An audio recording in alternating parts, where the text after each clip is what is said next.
একটা ছোট্ট উদাহরণ, যে উদাহরণ থেকে আমি আপনাকে বোঝাতে পারবো যে আমাদের চিন্তাধারা যেরকম ঠিক সেই রকম আমরা পৃথিবীর সকল মানুষকে দেখি বা জাজ করি। যেমন ধরেন, একটা বড় বাড়ি ছিল, সেই বাড়িতে একটা পুকুর ছিল। এই পুকুরে একদিন একজন মাওলানা থাকতেন, আর সেই বাড়িতে একটা চোর ঢুকেছে চুরি করার জন্য।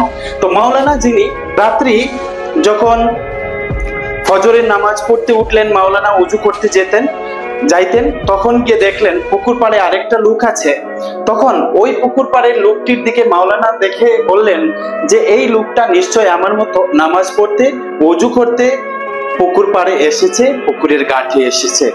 ঠিক অপরদিকে এই চোরটা মাওলানাকে দেখছে এবং ভাবছে যে এই লোকটাও একটা চোর, যার জন্য এই লোকটা এত রাতে, গভীর রাতে এখানে এসেছে।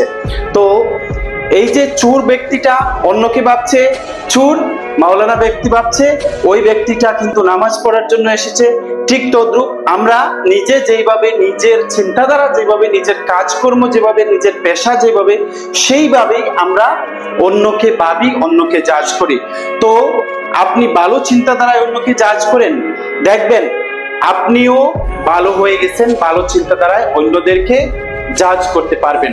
তো এটা থেকে আমরা বুঝতে পারলাম, কি শিখতে পারলাম, যে নিজে যেরকম তার পৃথিবীটা সেই রকম।